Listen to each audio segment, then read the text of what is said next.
you deal with it? I don't think any man can love me like this because God's down. I didn't know that I was still in denial. You're not gonna call him. He's never gonna come back. I was in a very bad place. Like, it's not like all my walls came crumbling. I would show up. By me, I was in my best self. I didn't want to talk to people. I was isolating a lot. I was just so uninterested in a lot of things. I just realized I wasn't getting better. And sometimes I would cry. Not because at that point you wonder, is there God? Does God even really exist? All this prayer I've been praying, make it make sense. That it's a big deal. God, I was praying to you. Why am I not happy? Why am I not creative? Why am I in the place of prayer? Was a bit very difficult for me, and that's the time when I found Theophilus Sunday. For me, like baby, when I listen to that, I don't want to get emotional. Jesus, when I start listening to this to me, I see it's a lie. She Thomas, I said it's a lie because she just turned. I saw to me. I feel tears in my eyes. I'm like, oh my God, what do I do? What do I do? She was standing. You remember?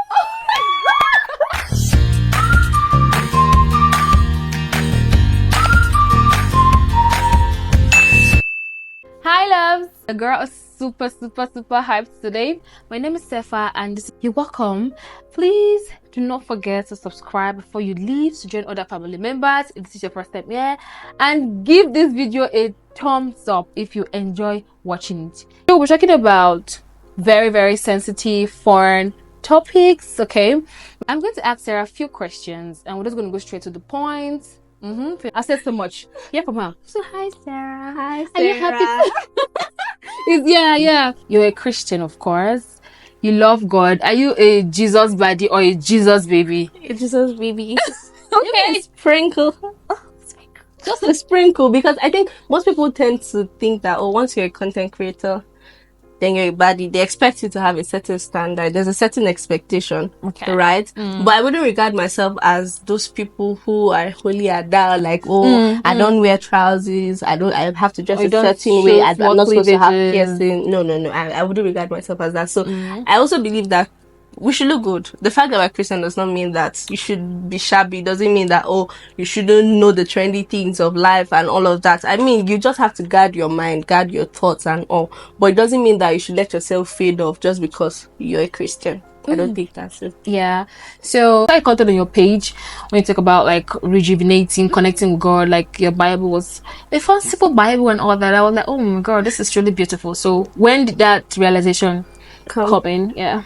So I always grew up in a Christian home. My dad was like director of Holy Pilgrimage. So he literally would travel to Jerusalem and Israel and come back with pictures and describe, I saw the place where Jesus was. I saw, he would put pictures to these things. We even have like albums downstairs that describe this thing. So I've always grown up in like a Christian home, right? But I think the journey of Christianity is a personal one. There's a point where you know that, okay, yes, I'm a Christian because I was born a Christian. But there's a point where you're like, okay, I have to know Christ for myself. I have to really understand what this Christianity thing is.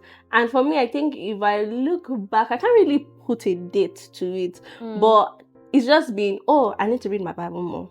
I've always been reading my Bible because I'm like, I don't want to be one of those people that they're explaining, this is John Kiniko, and I'm so lost because I'm like, exactly, especially in the church. You don't know in the Bible. If John is in first Old Testament or New Testament, I'm always like, okay, I don't want to always be lost. So because of that feed, I don't like to feel like I don't know what they're talking about, and that has made me like want to understand God more. And I always when people say like, God spoke to me. I heard from God. The Holy Spirit is pushing me. I need to have this relationship with God. I need to know what's really going on. I don't want to be left out, especially if you have the goal of, I need to make heaven. I don't know what's going to happen, but I need to make heaven because I can't suffer here on earth. I'm going to suffer in the afterlife. It doesn't make sense. It's eternal for you. Exactly. It doesn't make sense. So because of that, I'm constantly trying to live a righteous life, constantly trying to know God for myself, constantly trying to understand the word. What does God say about that? And I feel like if you're someone who struggles with like anxiety or feeling low and all, God is all that you have. I'm telling you, no therapy, no talking to friends. No, it doesn't. Like God is the real therapy. Like when I came to the realization, I'm like, is God or nothing? I just have to hold on to him like this and be like, okay, God, what are you saying to me today? Exactly. You open the scriptures and you're like, okay, what am I learning today? What's the conversation today? I need to understand what you have for me today. So I think just that alone makes me more diligent to want to seek the face of God and understand. The Bible is not just only to take us to heaven. It's to teach us things here on earth. Like, there's some portion you open God, this thing they here. And then look at this a bit sensitive question. It's not love. Sure. I mean, I feel like holding your hands now. But yeah, I know you can handle it. So, have you ever experienced grief? Yeah, you said yes, so. Oh yeah. Oh, I thought you were gonna ask something else, but yeah. No. Let's leave it. I think if it was before, I would have been extremely sensitive because I was in denial. Honestly, I didn't like talk about it. I didn't even accept that. I'm just like, oh, he traveled somewhere. That was a mindset I had. I lived for years because I didn't want to just come to the reality of this is it. I thought I'd come to the reality of it, but deep down, I didn't know that I was still in denial. So yeah, I've experienced that. I lost my dad when I was 17. Is that 17? I don't know. But I shall lost him really young. So yeah. How about you? Sarah, don't. I mean, don't. Woman suffer. Don't. You know, I actually asked you this question because I saw a video on your Instagram where you mentioned going to see your dad's grave and going to pay a visit to him when you traveled home. And how did you deal with it? What was your coping mechanism? How were you? Because you're a daddy's girl, yeah. How you like? I can't even tell you the stage I am. I don't know. The last stage of grief is acceptance, but Yeah. low-key, I've not accepted it. I feel like I mirror my mother, so like I'm like a twin child. So I can see myself sometimes. Apart from, I don't want to feel the things that she felt that were awful, but most times it's strange. I told you about our relationship, but then again, I want to really know, how did you like? I mean, Journey in. it wasn't a linear journey. It is not a linear journey. I mean, it's something that you just live with it, right? But what really matters is how you cope, how you deal And with then it. time doesn't heal. That is, maybe you tend to forget a bit. Maybe it doesn't hurt as much. But the part of healing has to be intentional. It has to be you telling yourself that, okay, this is it. This is the reality of things. He's never gonna come back. This is it. You're not gonna call him. You're not gonna ask him for money. You're not going to have someone that you can run to when you're stranded. This is it. I mean, it's not something that just happened. I mean, like I said, when I made that post, that's 5 years after. So imagine how long it took me. It doesn't happen that way for everybody. Please don't get me wrong. Some people have, like, some people are not as emotional. Some people tend to deal with things faster. Some people, know how to block off everything. There's some people are strong emotionally. But for me, the losing my dad made me realize that, okay, not as much as I thought I was strong, I was so weak. Right? For me, what happened was I just started to move on. Honestly, I just started to work hard because I'm like, my dad would want me to work hard. My dad would not want me to sulk. My dad would not want me to be crying every day. So when I think about, let's say if I'm sad or if there's something that's going wrong and I want to blame it on because I lost my dad, that's why I'm acting this way. I'm not like, would he be happy if you say, okay, I'm this way because of him? And once I think of that, I'm just like, on to the next. And for me, it was a very big switch because my dad was like my everything. I literally just have to go and meet that man and just explain in details what you need and he'll give it to you. So him not being there meant that, okay, financially things had changed. Yeah. I was in school, so my school fees had to be paid. And I mean, some of these things played out, and there were situations where I would be like, if my father was alive, I wouldn't be going through this. I mean, I still have those moments now where, like, maybe I'm in a fix and I'm like, if my father was here, should we have seen all this rubbish, I'll be going through all this. But traveling in December was a very spontaneous move. I'm not going to lie. I was in a very bad place before I traveled. All through 2023 was a very funny and crazy and somehow year for me. So like all up onto the point where I traveled, I was struggling. Right? Struggling to now do the things that I would normally do. So content, I was struggling. I mean, I would show up, but I knew I wasn't my best self. I didn't want to talk to people. I was isolating a lot. I was just so uninterested in a lot of things. A lot of things. And I think I just finished NYSC, so I was also trying to figure out, am I going to work? Am I going to focus on content? Okay, if I'm going to focus on content, I don't even feel like making videos, which is a struggle for me, because when I want to know that, oh, I'm experiencing a decline, things that I love, I don't have interest in them. So when I noticed that I didn't want to be making videos, I now knew that, oh, okay, something is really going on. By the time I couldn't point, I was just like, oh, maybe just sleep and wake up, or just rest a bit, or just give it 1 week. Yeah. And 1 week turned to 2 weeks, 2 weeks turned to 3 weeks, and 4 weeks, and I just realized I wasn't getting better. And sometimes I would cry, not because I'm sad, but because I feel like, oh, what's going on with me? Why am I not happy? Why am I not creative? Why am I not my best self? What am I struggling? Like, I couldn't even understand in myself. It's now that I can place a name to it, where I'm like, oh, I was burnt out. Oh, I was having like, you know, when it's more like you've been piling different scenarios, different things that have been happening to you, different like issues. a war is going on. Just It's more like all my walls came crumbling. I couldn't act like the stronger that I am. I couldn't keep on pushing. Everything was just so much for me. It was like someone explained to me when I traveled, they were like, oh, it's more like, oh, something happened to you and you carry the stamp on your body. Something happens, oh, you carry the stamp, you carry the stamp, you carry the stamp, until there's nowhere else to place that stamp and it takes over you. That was literally what happened, because I couldn't place it on one thing. It was an accumulation. It was things over things that had happened over the years that was just like accumulated hurt. It was just like, what's going on? Everything became so much to beyond what you can bear. Yeah, and like I felt the weakest last year. I felt sick a lot, and I think it had a lot to do with my physical health, because I was now falling sick a lot. It was first the mind thing, then physically my body started to decline.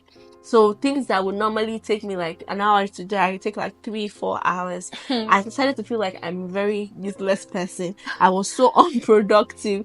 It was like, what's going on? Sarah doesn't fall sick all the time. Why are you always in the hospital this time? And it was just a lot. So so before then, you know, I like Theophilus Sunday. I remember I told that when I lost my dad, it was Theophilus Sunday's songs that helped me. So prior to that time, my sister works with Theophilus Sunday. Like, she's in the ministry, she's part of the team that sings and all of that. So she was like, oh, Theophilus wants to meet me. And I'm like, why? I mean, I like him, but then I'm like, why doesn't he want to see me? So I was always stalling. So she was always like, oh, come to Kogi State. Mind you, I don't have experience in Kogi State. I don't really go to the village like that. So compared to Vicky, she's one that schooled there and all. For me, it was like, I'm not up for this. Do you understand? Yeah. So going to Kogi State was going to be a lot for me. Exactly. So I remember that, you know, she had mentioned I wanted to see me, and I was like, oh no. So I think they were having that event, and I was like, and before then I'd fallen sick, right? And they were like, oh no, you're not going to travel. You're literally just coming out from the hospital 2 days after you say you want to travel to where? Everyone was like, no. So I had to beg my senior sister to tell my auntie and my mom that, oh please, I really want to go.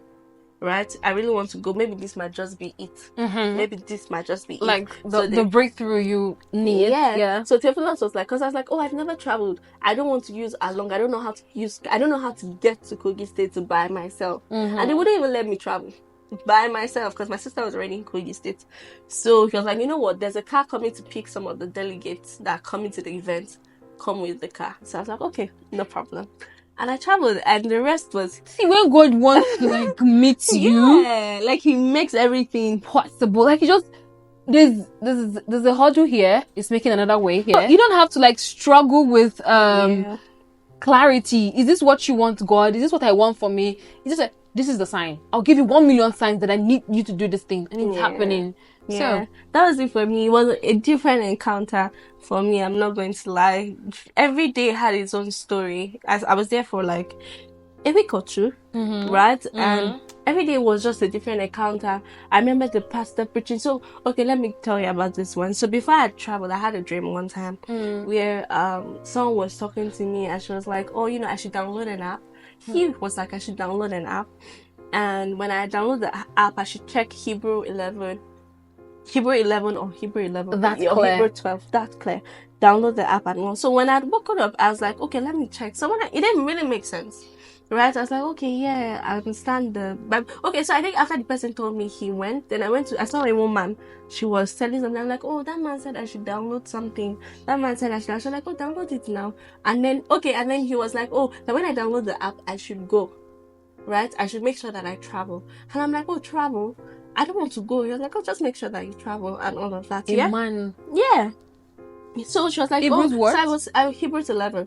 So he was like, Hebrews 11 or Hebrews 12, because I was like, I remember when I woke up, I read 11 and 12 because I wasn't sure, right? Because when sometimes when you wake up from dreams, you're not clear about some of Yes, but you got the message. Yes. Yes. And then it was also the time when I was contemplating traveling to Kogi State. What So it was Hebrews 11? What did so there was a part where they talked about enduring the pain. Right, where it was despising the shame, enduring the pain. So when I went to Kogi State, guess what they preached about? God. Just guess what they preached about. I bawled my eyes. He talked about enduring the pain, despising the shame. He explained that Hey, he explained that my father. he explained that sometimes we have this the way the devil talks to us. He tends to either make us think of the pain we're going to experience or the shame that would come with it, right? And he's like, oh, when the devil tries to say, oh, Sarah, you're a very weak person, you say, and so, okay, yes, I'm weak, but if I have God, God is going to make me strong. If you can endure that, if you can despise the shame, because he will either try to make you feel like this. If you don't do this, there's a shame that will come with it too. Just like, yeah, it's just like, oh, let's say if you don't bend to the ways of the society, there's a shame or you're not fitting. They will say, that girl, you're missing only out. That Exactly, girl, and then they'll be like, when did she start becoming so godly? When? Devil will try to make you feel like there's a certain shame that will come with it. But if you can look at the devil and say, and so what? And if they say I'm spirit cocoa, he will not say, if they say they're spirit cocoa, that means they'll not want us to say, do I need them to? She says, if you can attack the devil like that, you would see that you would not struggle with sin. He talked about enduring the pain. He said sometimes the devil will come and tell you that, oh, if you don't do this thing, there's this pain that will come with it. You feel isolated or you feel like you're alone and all. And when you think of that pain, like, oh, I don't want to be alone. But the devil will tell, if you can tell the devil and say, okay, even if I'm alone, should I have God? Should I have family? You see that it will be so easy to rebuke the devil. Because you can tell that, okay, the shame you're going to bring upon my life, I'm ready for it as long as I have God. Yeah.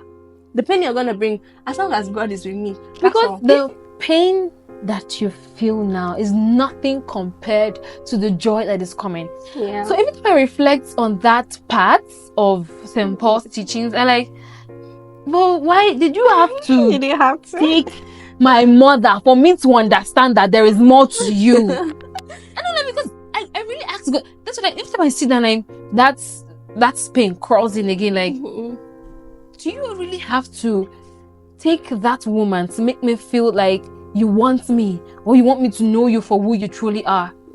This year I had to sit with God and I'm like, God, I don't want to do this on my own. I don't want to ever feel like I'm alone in this journey. Yeah, physically I may be alone, but I know that you're here. And no matter what it is, that's why in every step that I take, I always go back. I'm like, God, this is what I want to do. This is how I feel about this. This is what I would want to. But if this is not what you want, you just remove it. Or just let me know that, okay, this path I'm taking, it may be it, but this is not the time. Yeah. And I feel like it's so much easier knowing that there's somebody that you can go to and ask, okay, should I turn left? Should I turn right? It's easier that way to know that there's somebody holding your hand and trying to walk you. Because the truth is, God wants a better end than us. Shebi said, for the thought I think towards you, they have good and another thing. Exactly. Do you understand? Exactly. So he already knows that he wants you to have a good future. So why not go and meet him and say, okay, that future that you say that is good, show me way now. Baba, don't hide updates. Baba, don't hide updates. Just show us where to go. You get it? Just take me there. I think that's just the easiest way to really live. Because life is hard. You should say so. I agree. Is hard. Life is not for the weak. Life is difficult. You have to have something beyond you, something stronger than you that you can draw. You have to. Yeah, not my mate. That was a little weeks. Something you can draw strength from that is stronger than you. And the faith journey, in one word, is spontaneity. It just happened. Nothing triggered it. Nothing exactly. I feel like I've always been going to church, and to be honest, I feel like when I lost my dad, that was when I even felt more distant, to be honest, because I'm like, God, I was praying to you. I was praying. God. One of my greatest fear, if you had asked me when I was much younger, I don't want to lose my dad. Oh no. So it's a prayer point, That is constant, how, yeah. constant. And then you wake up one day, they say your dad is dead. At that point, you wonder, is there God? Does God even really exist? All this prayer I've been praying, make it make sense. So at that point, I realized that, going to church, even praying, like coming to the place of prayer was a bit very difficult for me. And that was the time when I found Theophilus Sunday. Because I remember the day that I came back home from school, my brother was playing, because all of us gathered in this room. People were in my brother's room, people were in my dad's room, people were in my mom's room. So we all stayed in this room. And I remember all through the night, I couldn't sleep. But my brother was playing Theophilus Sunday song, and that's what helped me all through, right? So I couldn't bring myself to pray. I couldn't bring myself to actually understand what was going on. But I remember always playing worship, because that was what helped me. I was always playing worship song, because the truth is, even when you don't know what to say, just listening to the song, it just keeps you in the presence. Like you just takes it to a different realm. I think that's the thing. So when I tell people that sometimes when I'm too lost for words, I just start crying, because and then for me, it was Simisola Agbebi. When I listen to that, like Bola, Ayem. Oh God, I don't want to get emotional. Jesus, when I start listening to that song, see, let me just interrupt. When I saw Sumi, let me just give you the backstory. Okay. I went to the airport to pick my brother's friend. So it was me, Comfort, my friend, she's around, and then two of my brother's friends. So when she picks someone that's coming into the country, she says, Sarah, sis to me, I says a lie. Me, I doubted Thomas. I said it's a lie. Because she likes to do that thing. She will like be whining me. I said it's a lie. Sumi where? Sumi fire. She like, Sumi. I said, no. When I just turned, I saw Sumi. You scattered. I can't relate. I could not. And I'm like, oh my God, what do I do? She was standing just beside me, because she was whispering, because she was just behind me, right? And I'm like, please, I beg you. When I saw her, hey, everything in me, I was like, oh my God, what do I do? I went to meet her, and I'm like, oh, hi, Sumi, thank you so much for being a blessing. And she was so tired, and she was like, oh, thank you so much, God bless you. And I was like, I could literally feel tears in my eyes. I'm like, oh, this is. I mean, if I give you the opportunity, I'll be like, Simi, please sing for me right here. Yeah, but she looked so tired, and I was like, I can't ask her for pictures, I can't ask her for anything, because it was late in the night. I knew she was tired, and I saw her husband, and I greeted her. I'm like, oh my God, I know that I really want to keep this memory, but I can't do this, because I need to be sensitive. You being insensitive. Yes, I need to be sensitive. So I was just like, oh, okay, have a nice day. I know when she was going, she was like, okay, bye. I know. I was like, okay. In my mind, I was like, oh, I have to see this woman again. Then I went for her concert. I think I saw a video in your story. I went for her concert, and I was like, oh. When I saw her, I was like, oh, hi, I remember I saw you at the airport. She remembered me. Like, you remember? Fangirling! You remember? I feel like apart from Simi, the person I'm going to act so mad when I see is Pastor Nat. Hey! If I see Pastor Nathaniel, man, I'm not like in person. Okay, I've not seen him in person. I've not had a conversation with him. But when I went to Petra, they were doing rain conference. Okay. I cried my soul away. Pastor Nat sings so beautifully. Oh, the grace of God upon his life is amazing. Like, Lord, you listen to him and start to think, I'm like, God, you're so good. How do you create these beautiful people? You're so good. Like, I feel like I like to call God my father. I don't have a physical father, but I know that I have a father, because that's who he is. Like, until you take him from that big figure that we see that's just in heaven waiting to scold us, and we see him like scary, like and we see him like our father who would want to do anything to make his children happy. It would change your mindset towards God completely, because the way you depend on your physical father, the way you depend on your physical mother, the way you depend on your friends, that when you're struggling you cry and call them, see what this person did to me. Why can't you call God and say, Daddy, let me report this person to you, this is what happened? But mystically, that's how it should be. Like, I mean, but mystically, that is the true intimacy with him. That is how I see, long and short, guys. See, follow God. Follow God. It's not by fire. Saying that God is not promising us a life that is without pain or without struggle. But what he's promising is that he is with you. So guys, it's been a moment. We think we're about to disappear at this time. Yeah. Did you have fun? Yeah, it is. It's a very wholesome conversation. Yes. Much needed. Yes. So you're going to watch more of what we're going to discuss on our channel, guys. Please go and subscribe on Sarah and Rona on You too. Yeah. And also follow us on Instagram. She's Miss Shazzy. Shazzy and I am official Sefa. Of course, you guys know now. No long talk. All right. So far, so long. Thank you for staying with us. I hope